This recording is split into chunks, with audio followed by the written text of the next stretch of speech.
Alhamdulillahirabbil wassalatu wassalamu ala asyrafil anbiya'i wal mursalin wa ala alihi wa sahbihi ajma'in amma ba'du. Asyhadu an la ilaha illallah wahdahu la syarika lah wa asyhadu anna Muhammadan abduhu wa rasuluhu la nabiyya ba'dahu wa salli wa sallim wa barik ala sayyidina Muhammad wa ala ali sayyidina Muhammad. Alhamdulillah pada malam hari ini kita dapat bermuajahah walaupun via Zoom. Tapi insya Allah tidak mengurangi obat kerinduan kita untuk bertemu di Assalamualaikum warahmatullahi wabarakatuh. Allahumma shalli ala sayyidina Muhammad wa ala ali sayyidina Muhammad. Baik, pada malam hari ini kita talaki maddah dengan materi Piagam Madinah. Kita akan membahas tentang Piagam Madinah. Tentu semua sudah membaca Sirah Nabawiyah. Jadi Piagam Madinah ini sesuai dengan namanya, tentu ini terjadi dibuat ketika Rasulullah sudah hijrah ke Madinah. Tepatnya pada tanggal 12 Rabiul Awal pada tahun pertama Hijriah atau pada hari Jumat tanggal 27 September 622 Hijriah.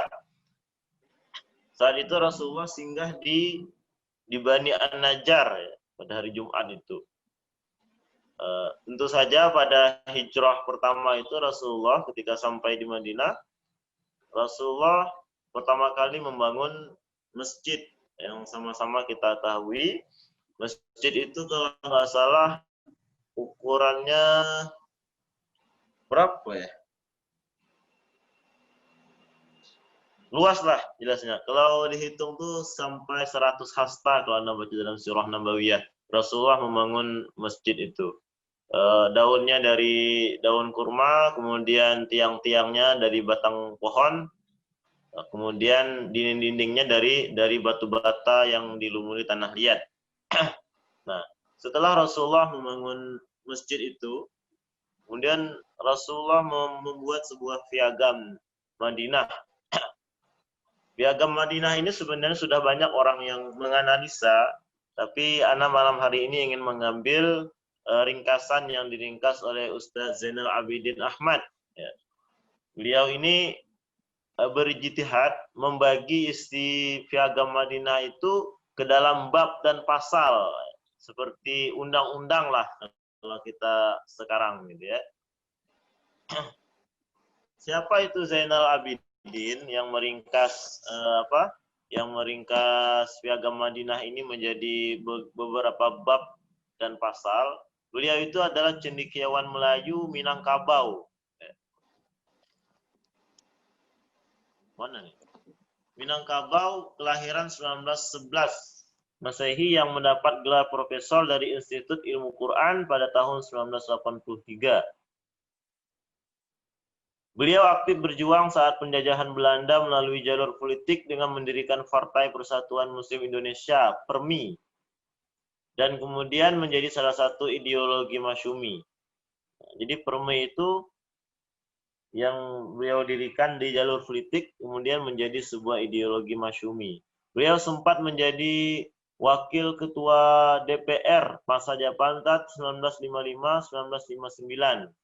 Beliau juga dikenal produktif dalam menulis buku bertemakan politik dan tata negara Islam. Itu secara ringkas kita mengenal siapa itu Ustadz Zainal Abidin Ahmad ya, yang meringkas Piagam Madinah ini menjadi bab-bab dan pasal-pasal seperti undang-undang yang sering kita jumpai pada hari ini. Lanjut, mukadimah dalam Piagam Madinah berbunyi dengan nama Allah. Sebenarnya di dalam ringkasan beliau ini dituliskan bahasa Arabnya, Piagam Madinah asli yang tulis Rasulullah SAW. Tapi cukup malam hari ini kita hanya membacakan terjemahannya saja. Yaitu dengan nama Allah yang Maha Pengasih, Maha Penyayang. Inilah piagam tertulis dari Muhammad SAW di kalangan kaum mukminin dan kaum muslimin dari Quraisy dan dari Yasrib, dan orang-orang yang mengikuti mereka mempersatukan diri dan berjuang bersama mereka. Mana nih? Nah, pada poin pertama Piagam Madinah ini beliau menuliskan pertama yaitu pembentukan ummah. Pasal 1, sesungguhnya mereka adalah satu bangsa negara atau ummah dan berbeda dengan manusia yang lain. Ya. Itu bab hal pertama yang ditulis Rasulullah SAW pada pasal pertama. Kemudian pada poin kedua, Angkarumawi, hak asasi warga negara. Pasal 2, kaum muhajirin dari Quraisy tetap dalam tradisi hak mereka yang dilegalkan Islam. Mereka membayar diat atau membayar tebusan kepada sebagian yang lain, menebus tawanan mereka dengan cara yang baik dan adil kepada kaum mukminin. Nanti di akhir kita akan coba bahas pasal per pasal, cuma nanti Anda akan bacakan dulu ini. Pasal 3, ini terkait hak asasi warga negara. Pertama, poin pertama pasal 3, Bani Auf. Ini Bani Auf ini apa? Kaum Yahudi ya. Kaum Yahudi itu banyak nanti beberapa bani ya. Yang pertama adalah Bani Auf, berasal dari Yasrib, tetap dalam tradisi hak mereka yang dilegalkan Islam. Mereka membayar diat kepada sebagian yang lain. Dan setiap poin kedua, dan setiap kelompok menebus tawanannya dengan cara yang baik dan adil kepada kaum mukminin. Pasal 4, poin pertama, Bani Sa'idah. Bani Sa'idah ini juga salah satu bani dari kaum Yahudi. Dari Yasrib tetap dalam tradisi hak mereka yang dilegalkan Islam, mereka membayar diat kepada sebagian yang lain. Nah, bunyinya dalam pasal 1 sampai pasal 10 itu bunyinya sama ya. Hanya menyebutkan baninya saja yang berbeda. Kalau yang pasal 1 Bani Auf, pasal 3.1 itu Bani Auf, pasal 4 pasal 4 Bani Sa'idah, pasal 5 Bani Al-Hars, kemudian pasal 6 Bani Jusyam, kemudian pasal 7 Bani An-Najjar, pasal 8 Bani Amr bin Auf, kemudian pasal 9 Bani An-Nabit, pasal 10 Bani Al-Aus.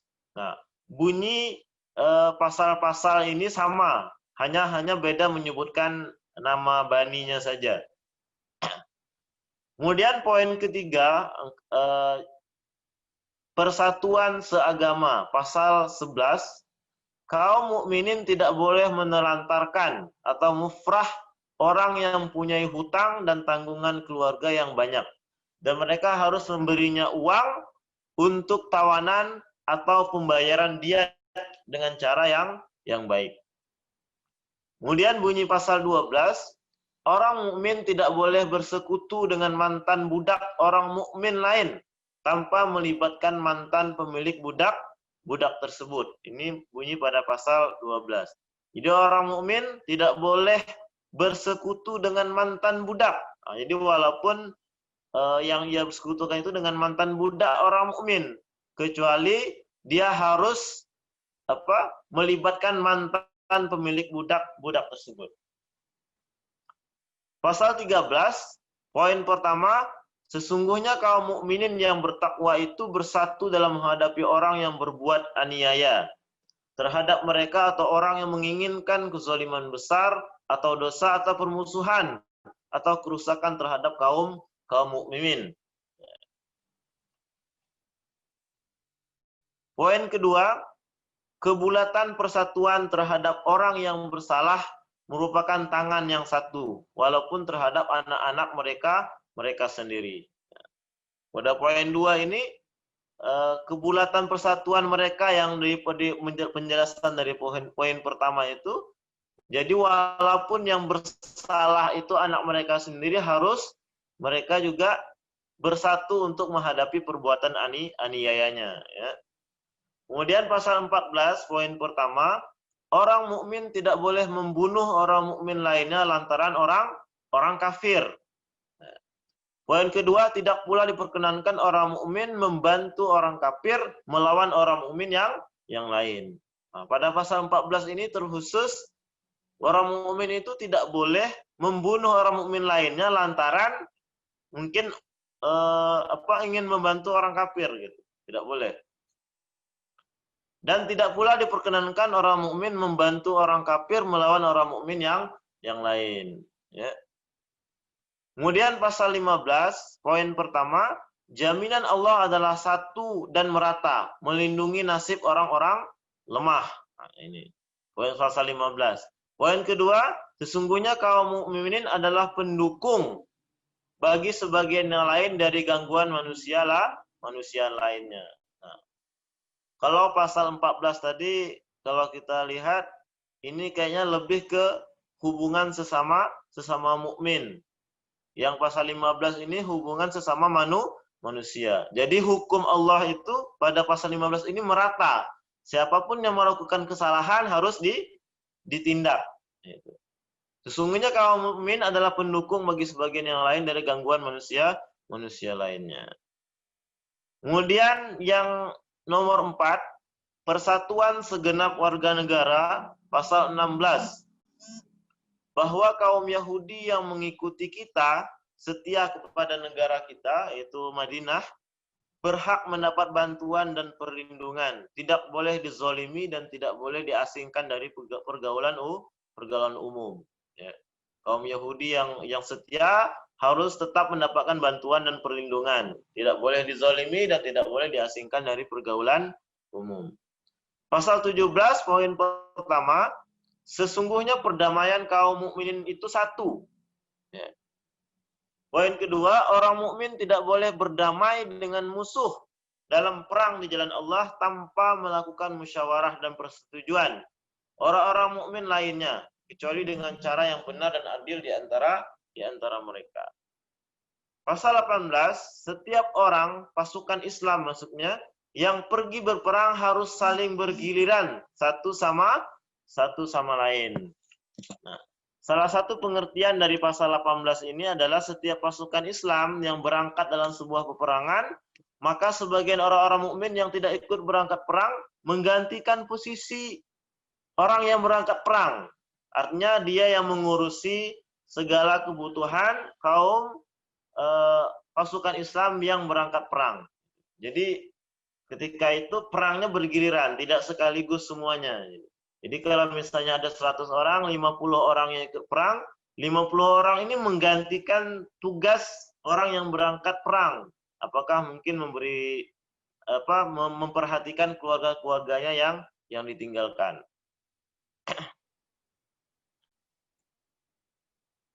Kemudian pasal 20, poin pertama, perlindungan yang diberikan oleh seorang musyrik terhadap harta dan jiwa seorang musuh Quraisy tidaklah diakui. Poin kedua, campur tangan apapun tidaklah diizinkan atas kerugian seorang yang beriman. Pasal 20 ini kepada seorang musyrik terhadap harta dan jiwa seorang musuh Quraisy tidaklah diakui. Perlindungan yang diberikan seorang musyrik terhadap harta dan jiwa seorang musuh Quraisy tidaklah diakui. Pasal 21, poin pertama, barang siapa membunuh seorang yang beriman dengan cukup bukti atas perbuatannya harus dihukum mati atasnya, kecuali kalau wali dari si korban bersedia dan rela menerima diyat. 2, segenap warga yang beriman harus bulat bersatu mengutuk perbuatan itu dan tidak diizinkan selain daripada menghukum kejahatan tersebut. Pasal 22, tidak dibenarkan bagi setiap orang yang mengakui piagam ini dan percaya kepada Allah dan hari akhir untuk membantu orang yang bersalah, pelaku kejahatan, dan memberi tempat kediaman baginya. Yang kedua, barang siapa yang memberikan bantuan atau memberi tempat tinggal bagi orang yang bersalah atau pengkhianat negara akan mendapat kutukan dan kemurkaan Allah di hari kiamat nanti dan tidak terima segala pengakuan dan kesaksiannya. Pasal 23, apabila timbul perbedaan pendapat di antara kamu dalam suatu persoalan Allah Ta'ala dan keputusan Nabi Muhammad Sallallahu Alaihi Wasallam. Kemudian nomor 5, golongan minoritas. Pasal 24, warga negara dari golongan Yahudi memikul biaya bersama-sama dengan kaum mukminin selama negara berada dalam peperangan. Jadi sesama memikul beban negara selama dalam peperangan.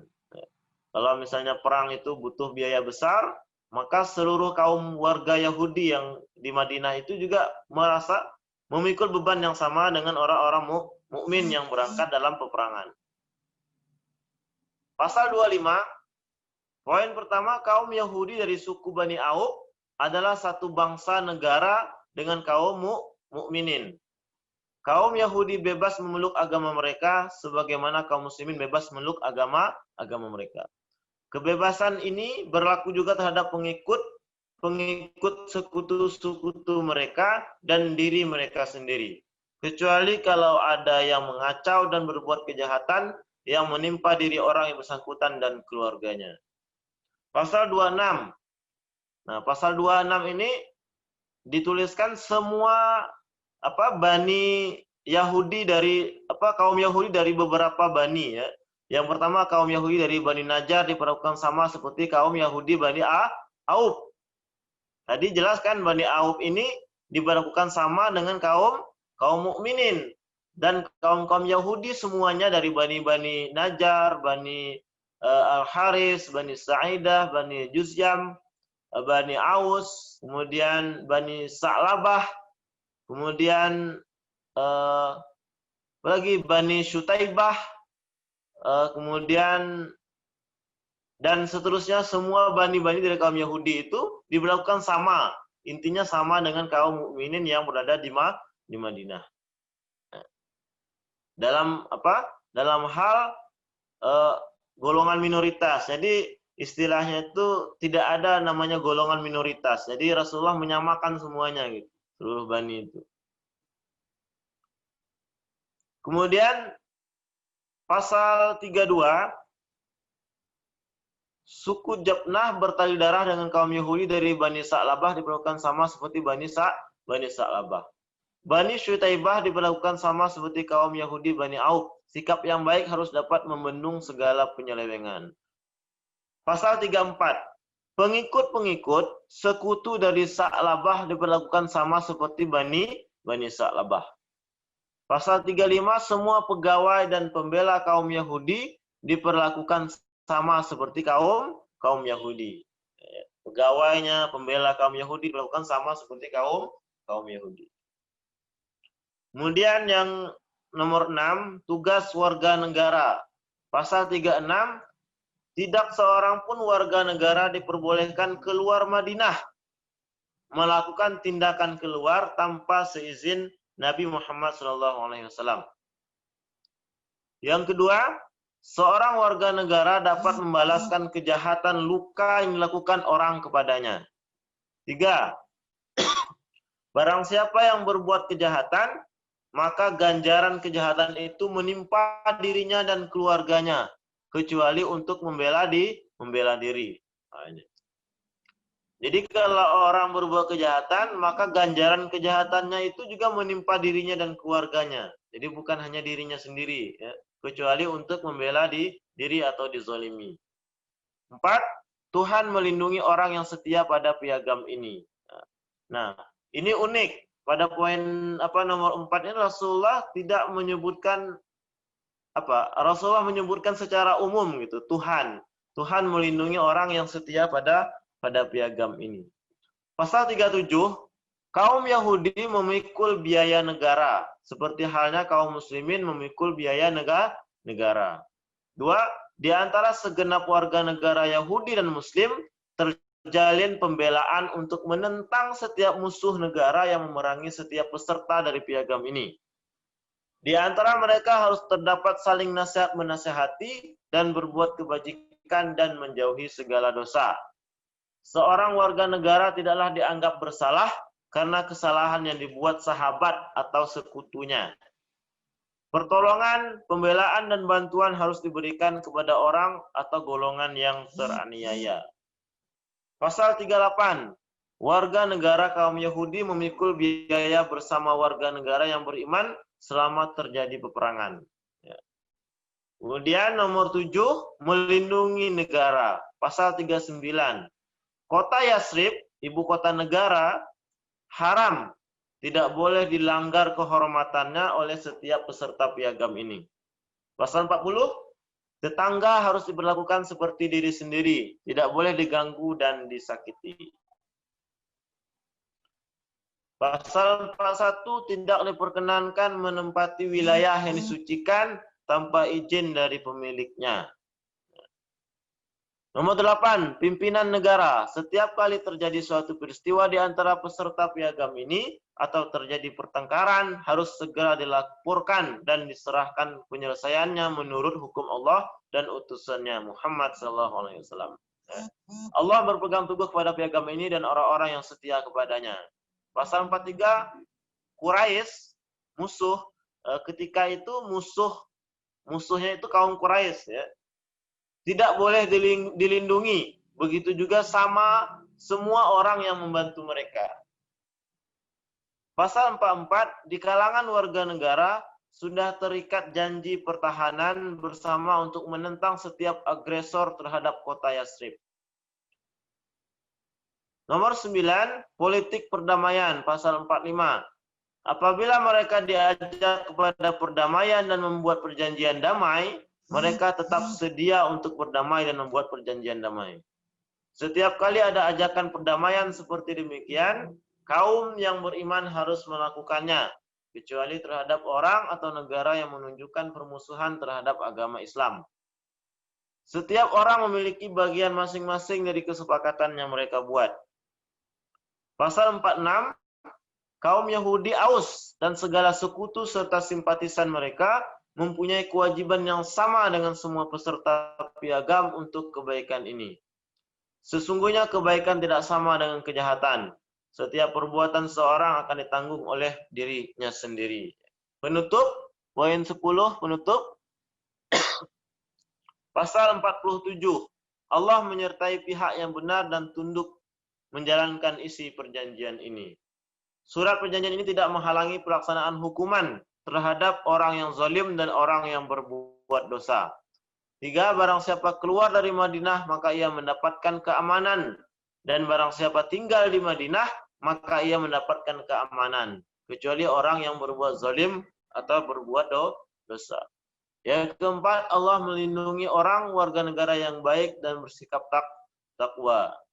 5, dan akhirnya Muhammad adalah utusan Allah. Semoga Allah mencurahkan salawat dan kesejahteraan kepadanya.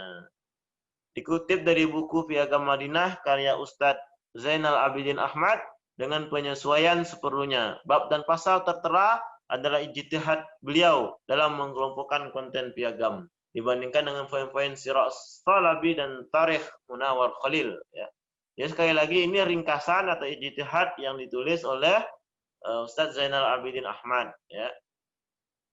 Adapun hikmah dan pelajaran yang perlu kita ambil dari Piagam Madinah ini adalah pertama, piagam ini menunjukkan kepiawaian Nabi Muhammad SAW sebagai seorang pemimpin negara dan politisi yang handal. Ya.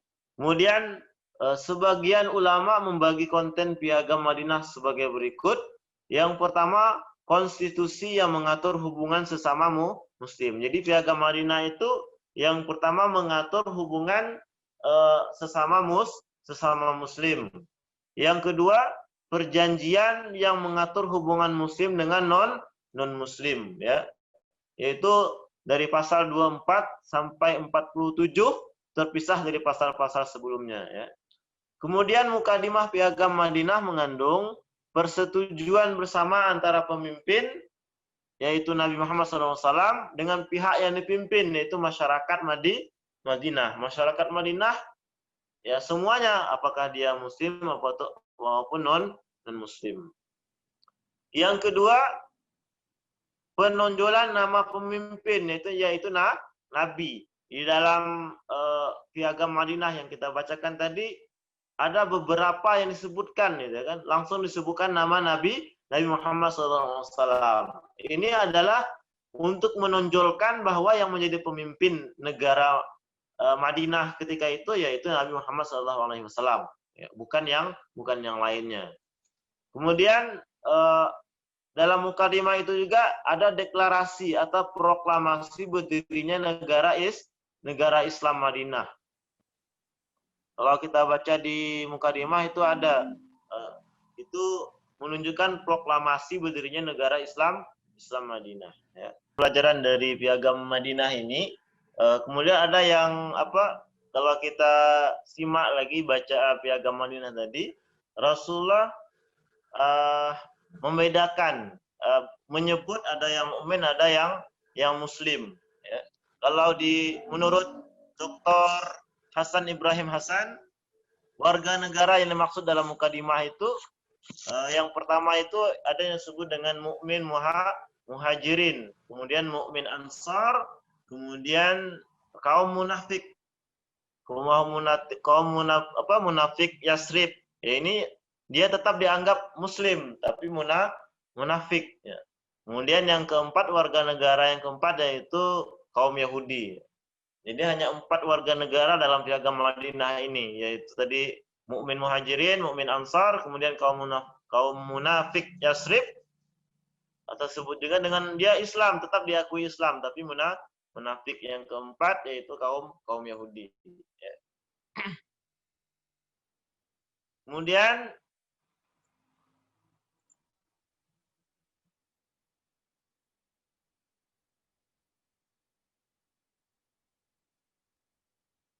identifikasi konsep umat, ya, dalam Piagam Madinah ini ada identifikasi konsep umat, ya. Umat yang diikat dengan akidah yang satu, diikat pula oleh kesatuan fikrah, perasaan, kiblat, loyalitas. Kekhasan ini tidak dimiliki oleh selain mereka. Nah, kemudian ada pengalihan dari slogan kabilah kepada persatuan menuju syiar umat yang baru. Kalau yang sebelumnya ada beberapa bani-bani, kabilah-kabilah, dalam Piagam Madinah ini kemudian Rasulullah menyebutkan dengan persatuan, ya. Dengan kesatuan, yaitu kesatuan negara. Jadi mengalihkan yang sebelumnya hanya kabilah-kabilah, gitu kan, tapi sekarang adalah penyatuan sebuah negara. Kemudian umat Islam adalah umat yang satu, apabila umat di satu tempat adalah perlu umat di tempat yang lain. Nah, ini yang dalam Piagam Madinah juga disebutkan bahwa setiap umat Islam itu dia kalau ada problem satu tempat, maka itu jadi problem juga bagi menjadi umat Islam di tempat yang lain.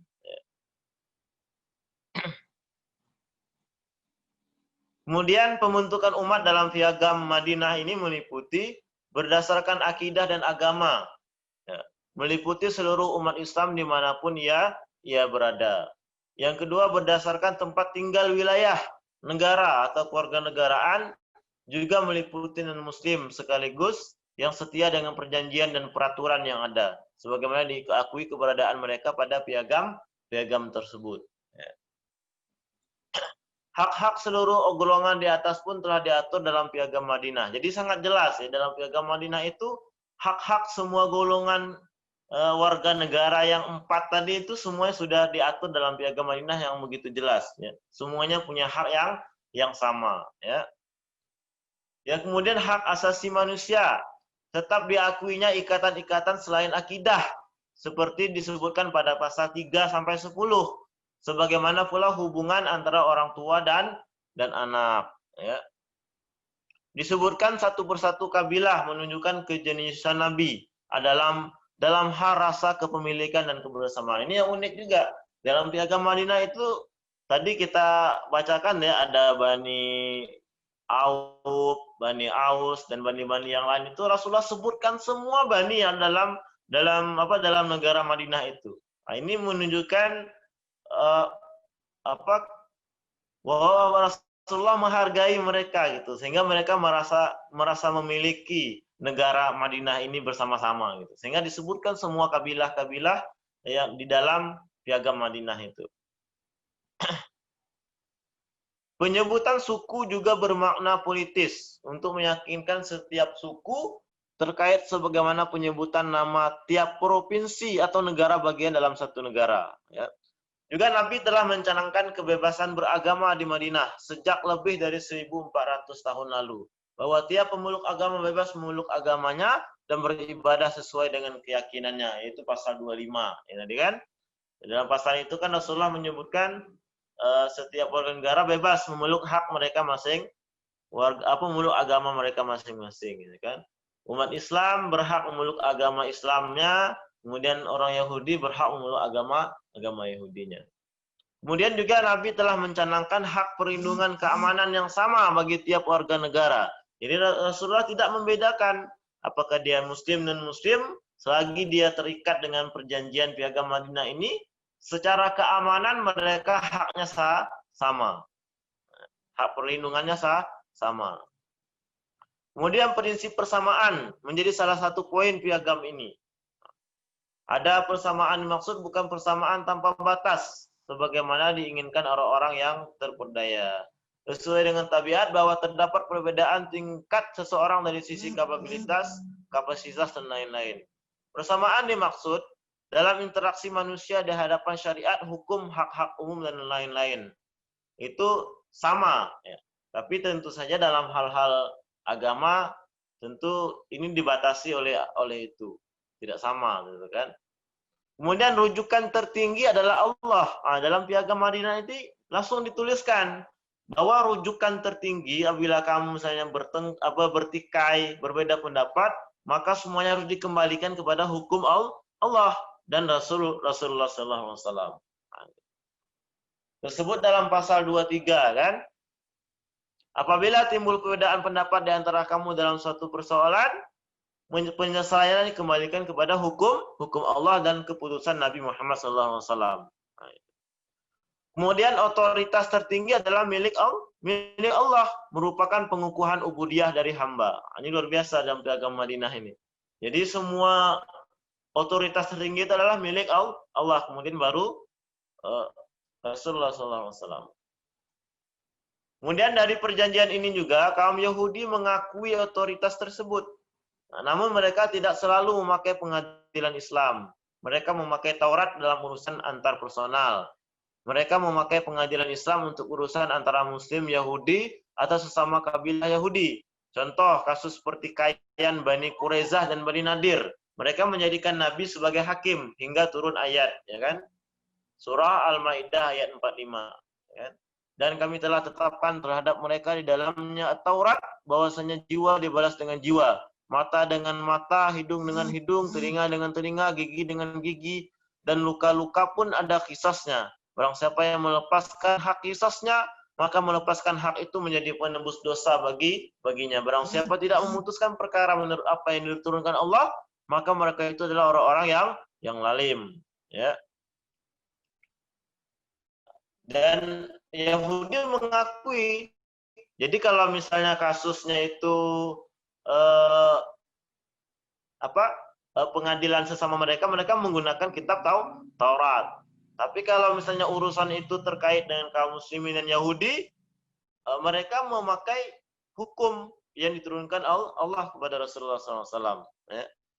Dan atau terjadi pertikaian antar mereka sesama mereka. Ada mereka mengambil hukum yang ditetapkan Rasulullah SAW, itu qisas tadi, jiwa dengan jiwa, gitu kan, telinga dengan telinga dan lainnya.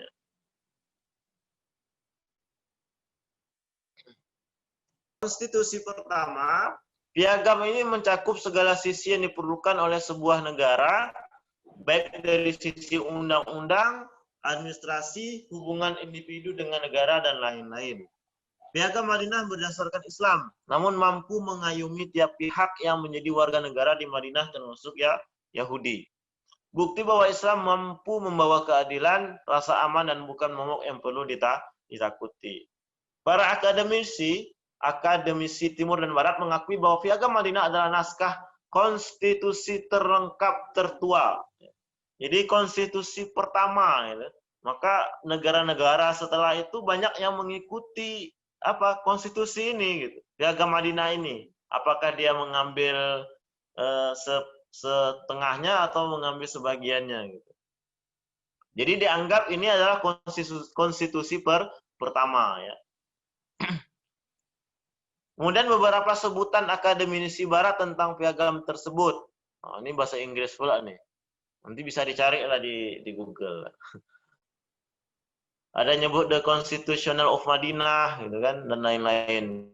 Piagam Madinah pun jauh mendahului konstitusi Amerika. Amerika tahun 1787 yang dipelopori oleh Declaration of Rights ya pada 5 Juli 1975. Sementara tadi Piagam Madinah pada 622 Masehi, ya kan? Jauh sekali. 1 Hijriah. Berapa tahun tuh jaraknya? Hampir 1000 lebih ya, 1100 tahun. Dari konstitusi yang dibuat oleh Amerika. Kemudian konstitusi Prancis itu 1795 yang didahului oleh Pernyataan Hak-Hak Penduduk dan Warga pada Agustus 1789. Kemudian ada juga Magna Carta tanggal 15 Juni 1215. Nah, itu menunjukkan bahwa Piagam Madinah ini dia menjadi konstitusi tertua yang kemudian diikuti oleh negara-negara setelahnya. Nah, banyak yang mengambil inspirasi dari Piagam Madinah ini. Itu sekian mungkin yang dapat Anda sampaikan. Sebenarnya poin-poin berikutnya itu terkait bahwa di Piagam Madinah ini Rasulullah ingin menunjukkan bahwa Islam itu syumul. Gitu. Islam itu tidak hanya mengatur tentang kehidupan ibadah saja, kehidupan agama Islam saja, tapi mengatur semua sisi kehidupan. Ini terbukti dalam Piagam Madinah ini menunjukkan bahwa syumuliyatul Islam itu betul-betul nyata adanya di Piagam Madinah ini. Dia tidak mengotak-ngotakkan, tidak memisahkan antara politik dan negara dan sebagainya. Maka Islam itu sumul terbukti dalam Piagam Madinah ini. Sekian saja yang dapat Anda sampaikan. Mungkin perlu kita diskusikan. Assalamualaikum warahmatullahi wabarakatuh.